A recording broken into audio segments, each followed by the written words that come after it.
nós vamos pensar em cima de somos um no ministério de Cristo.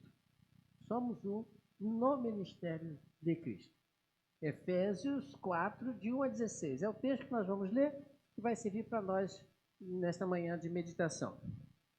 Diz Paulo o seguinte: como prisioneiro no Senhor, peço a vocês que vivam de maneira digna do chamado que receberam, com toda humildade e mansidão, com paciência, suportando uns aos outros com amor. Façam todo o esforço para conservar a unidade do Espírito pelo vínculo da paz. Há um só corpo, um só Espírito, como também uma só esperança quando foram chamados. Há um só Senhor, uma só fé, um só batismo, um só Deus e Pai de todos, que é sobre todos e por meio de todos os e em todos. A cada um de nós foi dada a graça conforme a medida com que Cristo distribuiu os dons. Por isso é que foi dito, quando ele subiu em triunfo às alturas, levou cativo muitos prisioneiros e deu dons aos homens. Ora, o que significa ele subiu, senão que também havia descido às profundezas da terra? Aquele que desceu é o mesmo que subiu acima de todos os céus, a fim de encher todas as coisas. Ele designou alguns para apóstolos, outros para profetas, outros para evangelistas, outros para pastores e mestres, a fim de preparar os santos para a obra do ministério, para que o corpo de Cristo seja edificado, até que todos alcancemos a unidade da fé e do conhecimento do Filho de Deus e cheguemos à maturidade, atingindo a medida da plenitude de Cristo.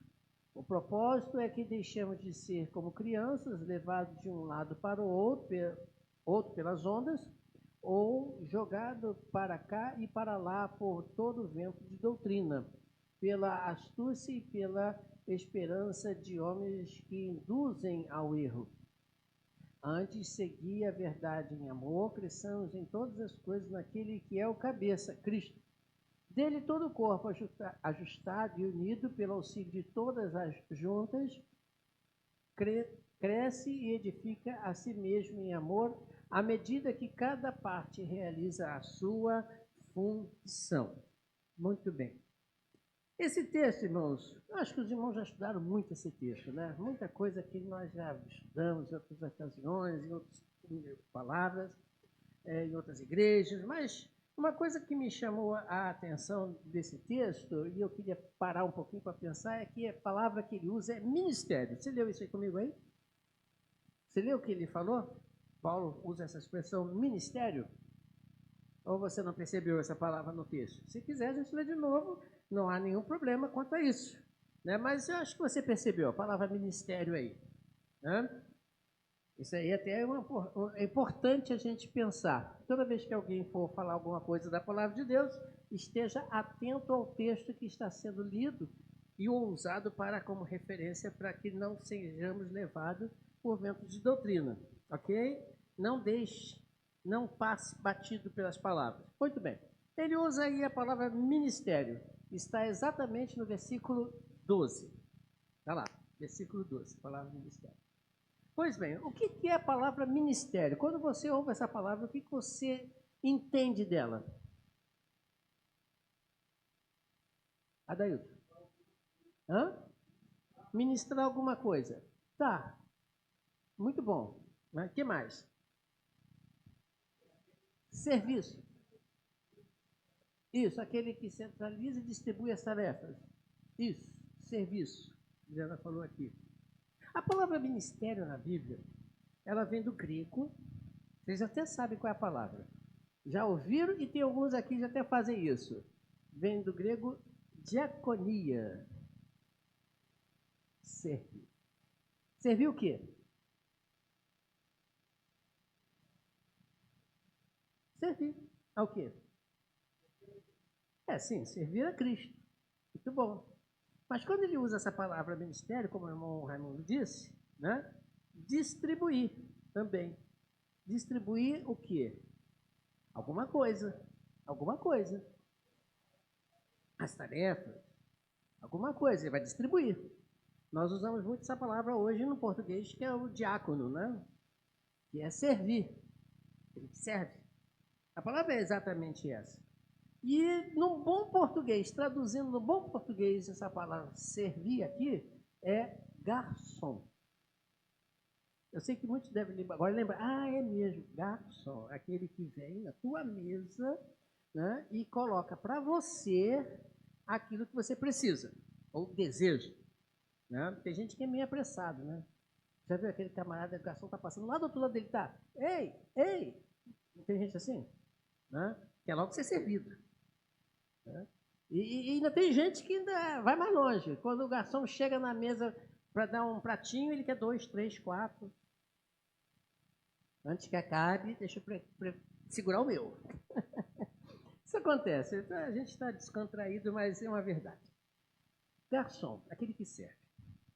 Você reparou também no texto que nós todos, como corpo de Cristo, também temos dado por Deus ministério? Você reparou isso? Ou não reparou no texto? E Deus, através do seu Santo Espírito, distribuiu para cada um de nós também dons. Ou seja, aquele que um dia aceitou a Cristo como seu Salvador, aquele que colocou-se no corpo de Cristo, né, pelo chamado, ouvindo o chamado de Cristo, tem um ministério. Você sabe qual é o seu? Você sabe qual é o seu ministério? Não me diga aquela frase que eu já ouvi várias vezes. Eu não sei porque não sei fazer nada. Se você não sabe porque ele diz que não sabe fazer nada, você está redondamente enganado. Porque a Bíblia não mente e Deus deu a você alguma coisa. O problema é você que não quis saber qual é. Qual ministério que ele te deu. Mas que te deu, te deu. Então, isso aí agora é um problema individual. Você com Deus. Não existe aquele que diz, não sei fazer nada. Sabe sim. Porque a Bíblia não mente. Ok? Então, descubra lá você com Deus. A Bíblia usa essa palavra ministério 39 vezes em toda ela. Toda ela, 39 vezes. E se você desejar, eu vou citar rapidamente aqui onde estão essas palavras. Se você quiser, depois do versículo eu te dou. No livro de Êxodo, ele usa 4 vezes, referindo-se lá aos levitas. No livro de Números, 2 vezes, também referindo-se aos utensílios e àqueles que ali serviam. Em 2 Reis, ele também usa 2 vezes, se referindo lá também aos profetas que estavam servindo no templo. Em 1 Crônicas, 2 vezes, também se referindo ao serviço no templo. Em 2 Crônicas, 3 vezes, da mesma forma. Oséias, 1 vez. Da mesma forma, Lucas, o Evangelho de Lucas, 2 vezes. No livro de Atos, 7 vezes. Em Romanos, na carta de Paulo aos Romanos, 3 vezes. Em 1 Coríntios, 1 vez. Em 2 Coríntios, 6 vezes. Em Efésios, 1 vez. Em Colossenses, 1 vez. 1 Timóteo, 1 vez. 2 Timóteo, 2 vezes. E lá em Hebreus, 1 vez. Todos esses textos, você vai ver um comum ali, se referindo ao serviço a Deus, ou para Deus.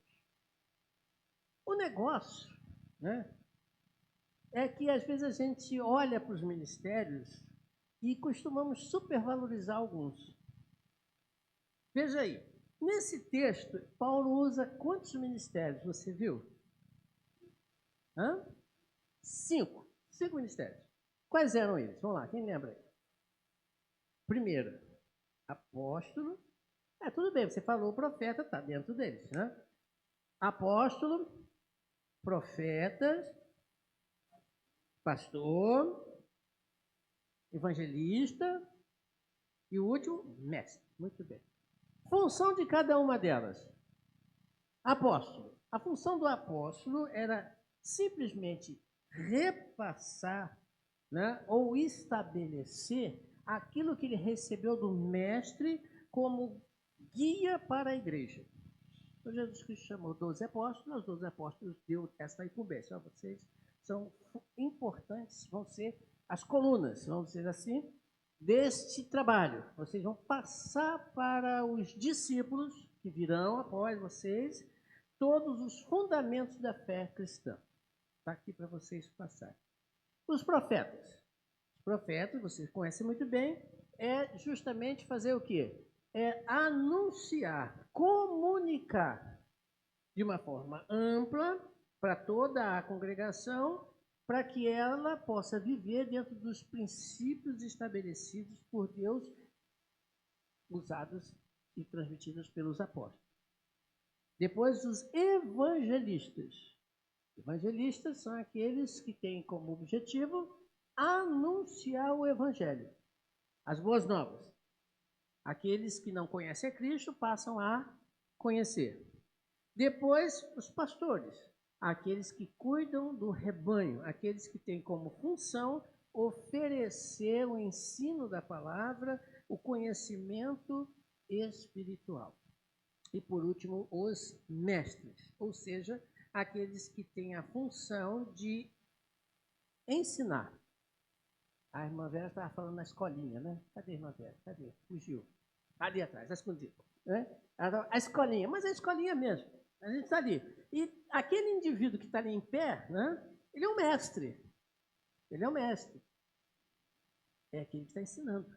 Então temos vários aqui na igreja. Olha que igreja abençoada, né? Temos vários mestres aqui. Né? E outros que estão sentados que não querem fazer. Mas tudo bem, isso é com você. Temos muitos aqui que podem ensinar a palavra de Deus. E se você olhar bem para Paulo e estes dois, você vai ver que Paulo tinha os 5. Você já reparou isso? Foi apóstolo, chamado por Deus, não foi? Foi.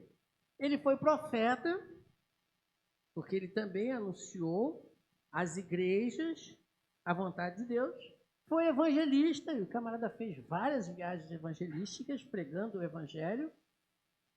Ele não parava quieto. Estava toda hora circulando, pregando o evangelho. Foi pastor, porque ele tinha cuidado pelas igrejas pelo qual ele passava. Então ele anunciava. Então ele foi pastor. E mestre, porque ele escreveu bastante coisas, inclusive orientando as igrejas dentro ou baseado nas escrituras, nos ensinos de Cristo e também dos profetas no Velho Testamento. Mas se você agora, vamos nos aprofundar um pouquinho mais, se você observar o que nós como pessoa queremos dos ministérios. Seja franco. Servir. Tem gente que quer servir. Certo. O que mais? Seja franco. Vai ou não vai? Mais serviço do que servir. Também. O que mais? Pode dizer. Se falar errado, eu digo, não é errado não. Isso não é sei não. Olha, o que mais queremos nos ministérios? Fazer a vontade de Deus também. Tá certo. O que mais? Uns querem ser servidos. Realmente. Dedicação, isso aí. Mas você sabia que nesse pacote dos ministérios tem uma coisa que ninguém quer? Não é só obedecer, não. Joguei uma curiosidade boa, né?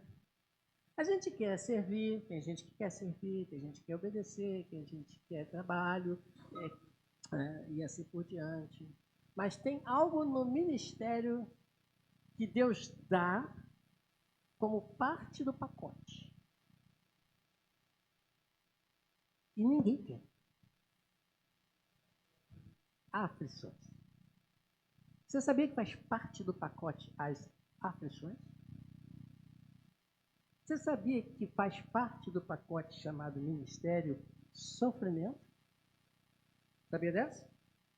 Ninguém quer isso. Até porque ninguém aqui, eu acho que não pensa bem, daqui a pouco a gente vai falar, né? Ninguém quer sofrer. Tem até lugares aí, placas dizendo assim, pare de sofrer.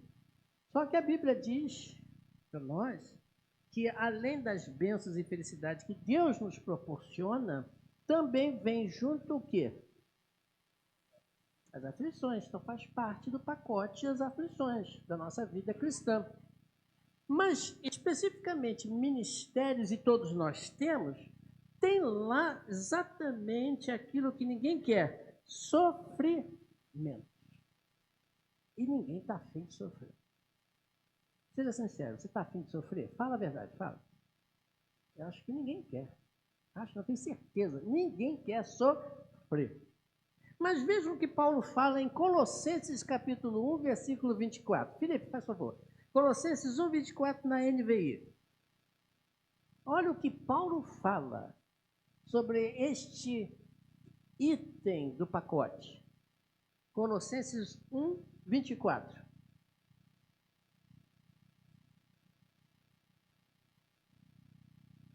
O que está escrito aí? Leia com atenção.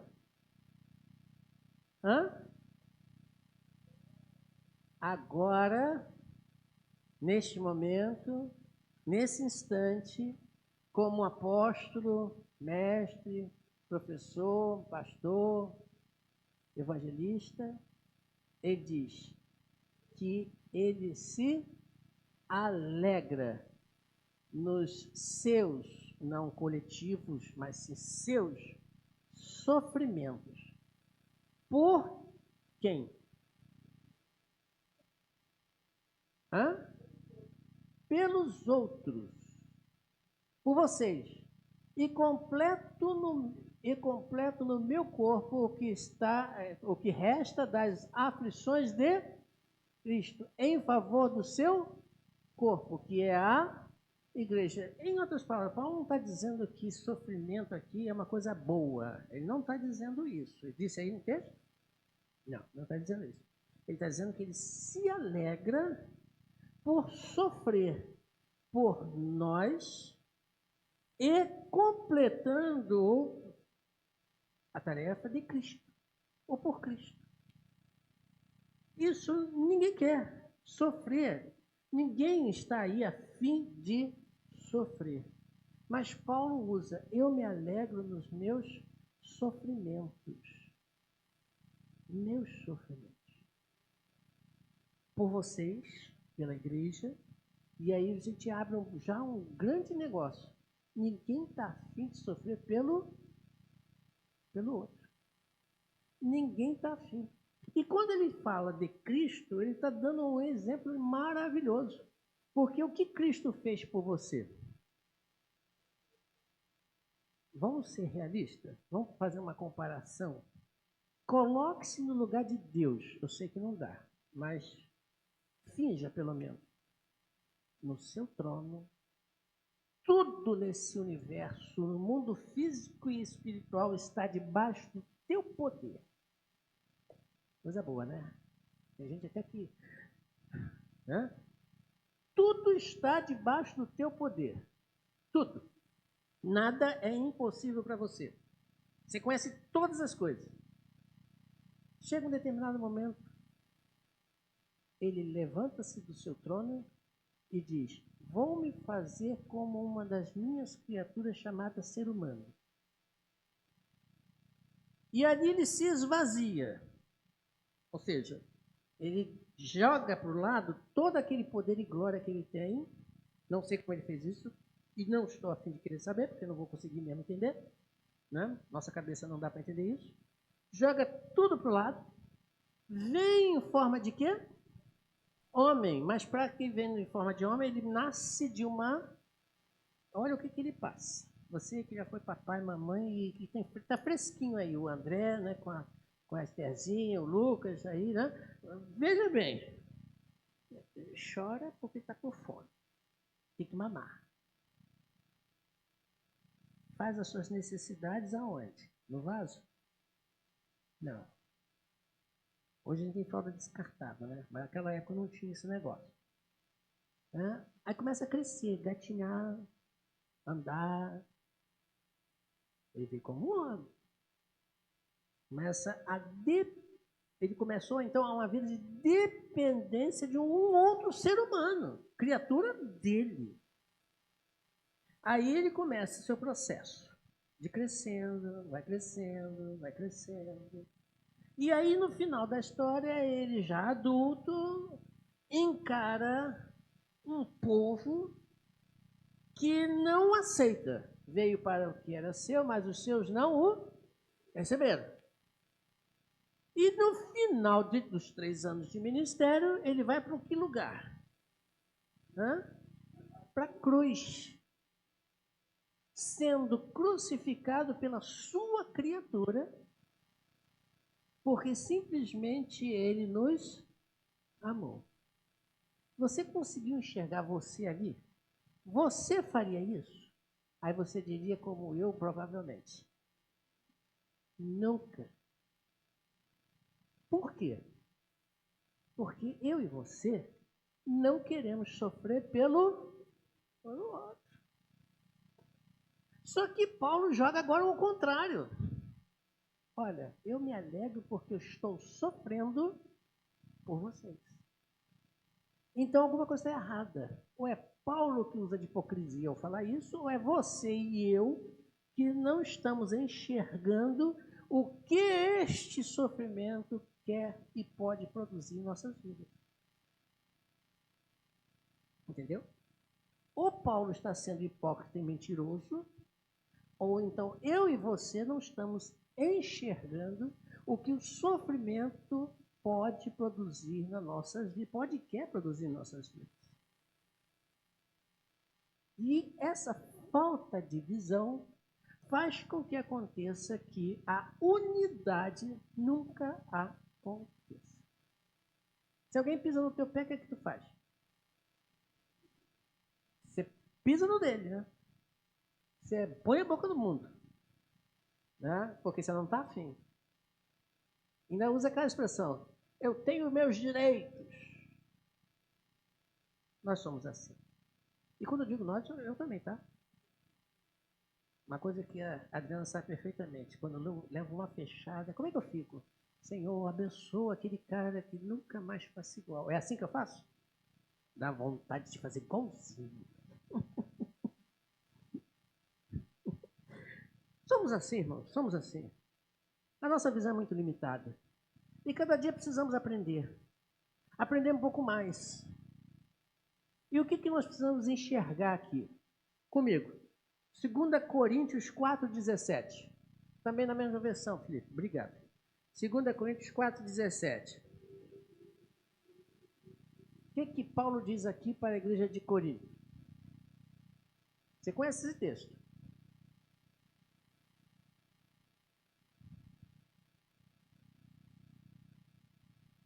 Segunda Coríntios 4,17. O que ele diz aí?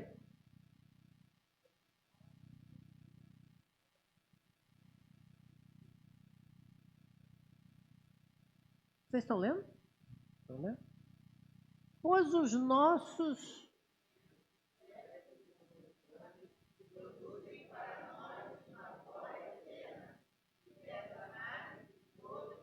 Vamos analisar esse texto de acordo com o português. A irmã Marineide sabe, né? Esse negócio, né, irmã? É bom esse negócio aqui, né? Olha só.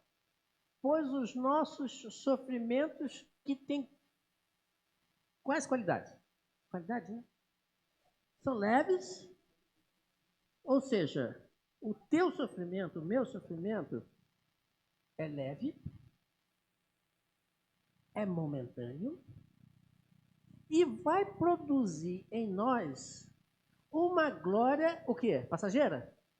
Eterna, que pesa mais do que todos eles. Ou seja, todos os que... Eu estou fazendo uma análise errada do texto, professora? Mas vai produzir uma glória eterna que pesa muito mais do que os sofrimentos leves e momentâneos. Você consegue enxergar isso? Que o nosso sofrimento, o teu sofrimento, produz algo que se chama glória eterna na tua e na minha vida, que é muito maior do que o sofrimento que você está passando pelo teu irmão, pela tua irmã, pelo teu parente, pelo teu marido, pela tua esposa, pelos teus filhos, pelo sei lá quem for. Já parou para enxergar isso? Se você enxerga isso, toda vez que você passar por um sofrimento provocado por alguém, seja lá quem for, você vai parar e agradecer a Deus, porque você está passando por isso. Porque Deus está querendo alguma coisa de você. Acima de toda comparação, é isso aí. Não há de se comparar o que você e eu vamos receber na eternidade do que a gente passa aqui. Aí vem um crente mimimi, né? Aquele crente Nutella. Eu não quero sofrer. Então vai ficar sem glória. Olha que bacana. Então vai ficar sem glória. Isso todo mundo quer. Você não quer ser glorificado por Deus lá no céu? Então sofra. Outra coisa que nós não queremos enxergar está lá em 2 Coríntios 12, 9. 2 Coríntios 12, 9. O que Paulo diz aí na 2 Coríntios 12, 9? Esse texto, ô Felipe, 12, 9 e 10. Mas o 10 eu vou ler depois, tá? Só o 9 por enquanto. Olha só. Paulo estava passando um perrengue lá. Não sei qual é o perrengue que ele estava passando. Sei que ele disse que era um espinho na carne dele, né? Um sofrimento. Aí, Deus diz para ele, o quê?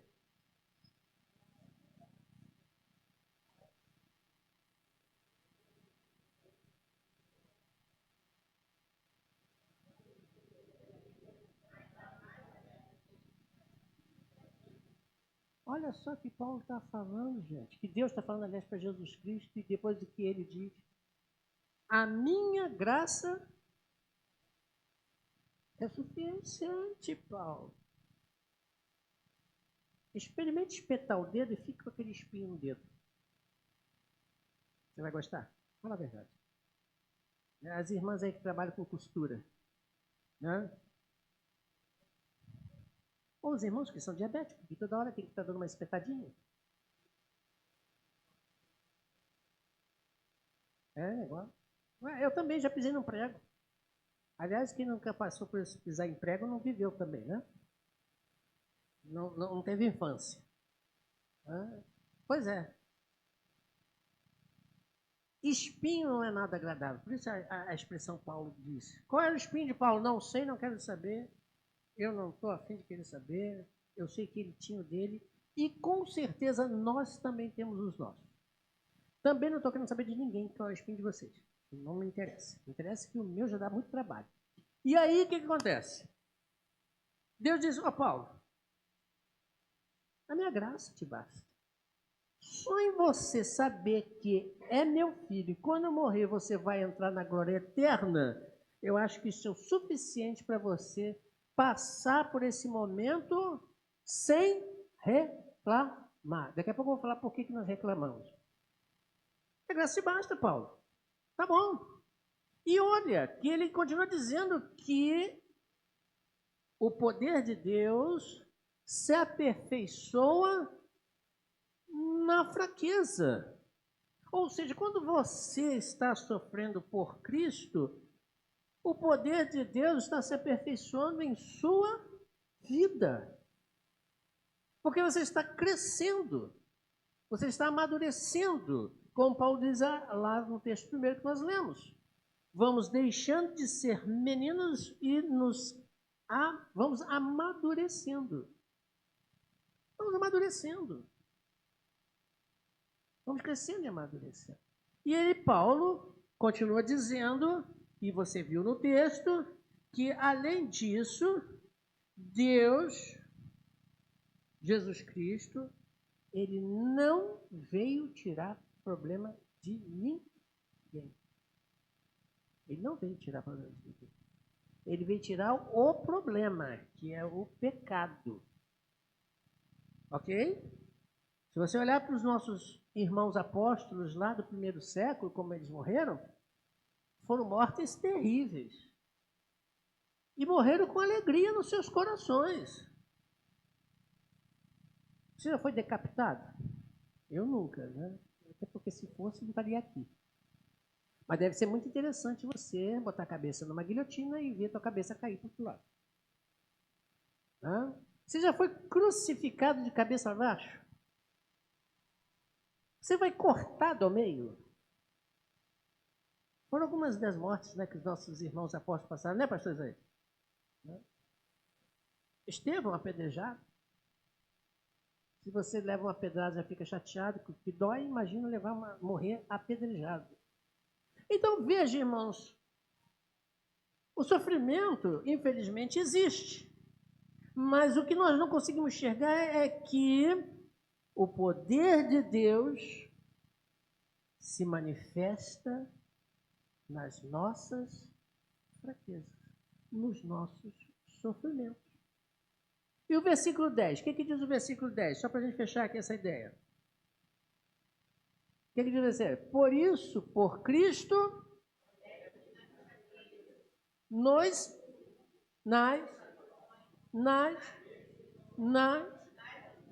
pois quando sou fraco, então é que sou forte. Olhem as palavras que Paulo usa. Eu me alegro nas fraquezas. Isso aí ninguém quer, né? Né, Daí? Se eu te insultar, tu vai gostar?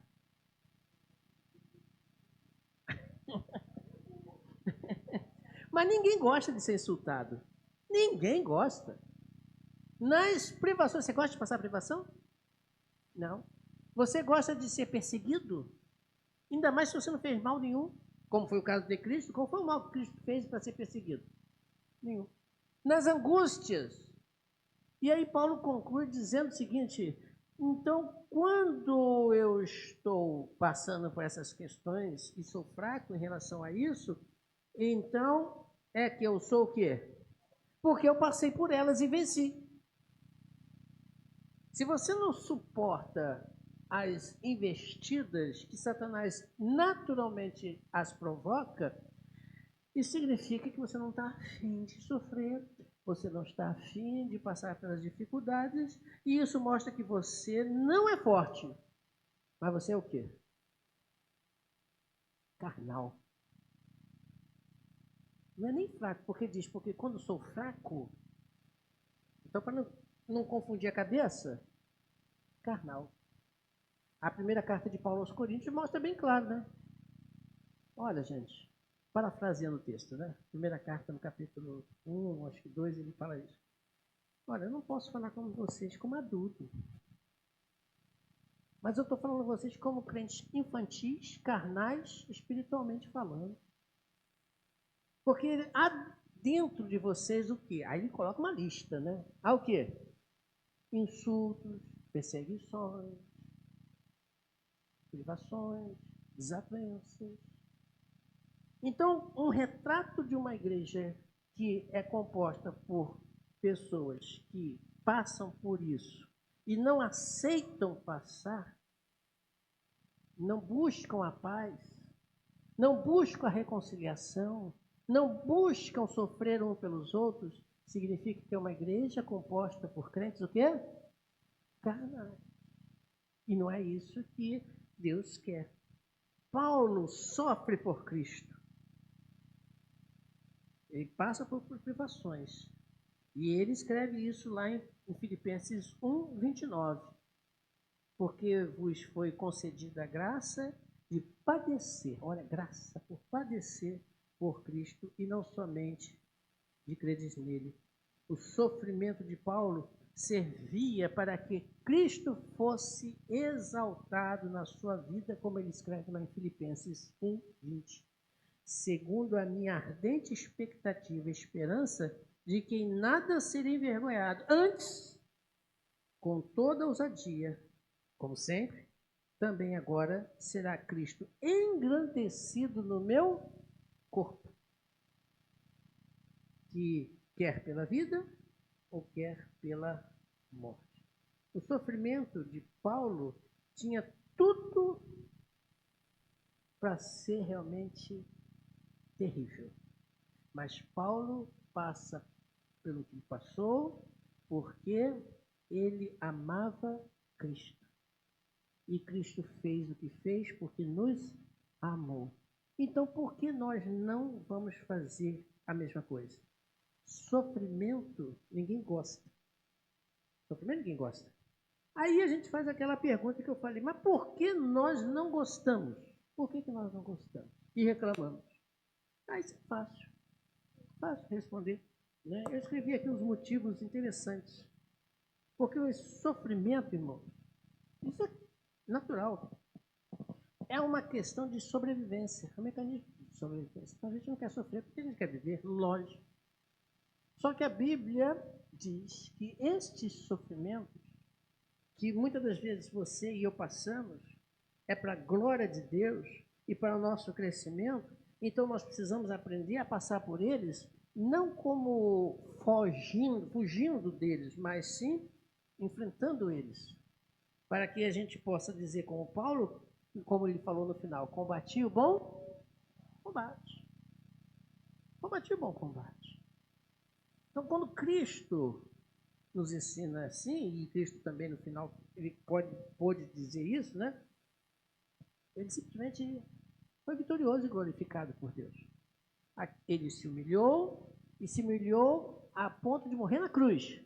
E por causa disso, Deus o exaltou soberanamente. Então, irmão, o ministério que você tem, que Deus lhe deu, que esse ministério seja para a honra e glória do nosso Deus. Agora saiba, problemas e dificuldades nós teremos. Saiba que lutas vamos passar, mas não é contra pessoas, mas sim contra as hostes espirituais que lutamos. Quando você enxerga isso, você consegue ver as lutas como um fator de crescimento das nossas vidas. As dificuldades, a honra e glória do nosso Deus. Sabendo, irmãos, que tudo isso aqui vai passar uma hora ou outra. Sabendo que isso tudo vai deixar de existir de uma hora para outra. E você e eu, que entregou a sua vida a Jesus Cristo, nós vamos para cima, vamos para o alto. E lá vamos receber de Deus as coroas, os galardões, a coroa, né, que está nos proposta, né? E é o que vencer, dar-te a coroa da vida. Olha, um presente coroa. Quem tem a coroa? Normalmente é quem? É rei. Rei ou rainha, no caso. Ele que tem a coroa. Então você e eu temos lá por Deus preparada a coroa que nós vamos receber. Está escrito na Bíblia, não sou eu que estou inventando, não. Né? Ao que vencer, dar-te a coroa da... Você sabe o que significa ao que vencer em hebraico, em grego? Em grego quer dizer, mesmo que tenha que morrer. Ao que vencer, dar-te a coroa da vida. Ou seja, mesmo que tenha que morrer, dar-te a coroa da vida. Então, a luta é contra o diabo e suas hostes espirituais. Não nos deixemos levar pelos nossos sentimentos que nos levam a evitar os sofrimentos e querer só a glória dos ministérios. Porque realmente, quando você olha para uma pessoa que está em destaque, você vai valorizar o ministério dele. E muitos até querem aquele ministério. Mas será que foi esse ministério que Deus deu? Né? Tem muitos ministérios, você já leu isso na Bíblia, não tem? Tem. Na lista de Paulo, qual é o melhor dom? Não. Na lista de Paulo que nós lemos, qual é o melhor? Não. Apostolado. Apóstolo. É o melhor. É o primeirão. Apóstolo. E qual é o último? Mestre. E o pastor está onde? Está no quarto lugar. Então, o evangelista tem mais valor do que pastor. Olha só que coisa interessante. Né? Aí alguém pode dizer assim, mas o pastor está em evidência. Eu queria estar sentado no lugar dos irmãos. é sentado, né? Mas Deus me chamou o pastor, né? Eita ferro, o nome foi embora. Marco, desculpa. Olha, os nomes somem de vez em quando, sabe como é que é? Eu esqueço até o mesmo, bobear. Pastor Marcos, né? Pastor Juni, cadê o pastor Carlos César, pastor para trás, pastor Isaías. Nós temos um ministério, mas todo mundo aqui tem o seu. O André, professor, mestre, olha. Coisa boa, hein, André? Mestre. Temos que ler, não como nós lemos pelos nossos olhos humanos, mas ler com os olhos divinos. E os olhos divinos, esses dons, são para a glória dele, e não para a nossa glória. Então, lá fora, ser chamado de mestre, top. Ser chamado de ministro, top. Né? Isso é lá fora. Aqui não. Dentro da igreja de Cristo, o corpo de Cristo, para o crescimento do corpo de Cristo, é mais um, igual a qualquer outro. Sem status, não, qualquer outro. Então, sirva a Deus no teu ministério. Qual é o teu ministério? Não sei, você sabe. Se você não sabe, pergunta a Deus que vai te dizer claramente. Sirva a Ele neste ministério. Não se deixe levar pela glória humana. E muitas das vezes acha que, porque eu sou introdutor, tem menos status do que aquele que está cantando ou tocando. Tem não, tá? Tem não. É igualzinho. É igualzinho. Igualzinho, tem sem nenhuma diferença. Então, essa ideia de eu não gosto de sofrer deve ser trocada para a ideia meus sofrimentos têm um propósito. Porque Deus pode usá-los para manifestar Cristo, fortalecer a minha fé, servir a igreja, alcançar pessoas e produzir glória eterna. Que Deus os abençoe. E assim, unidos na dependência com Deus, manifestando a graça de Deus, nós podemos crescer cada vez mais para a honra e glória do nosso Deus. Amém, irmãos? Que Deus possa nos abençoar.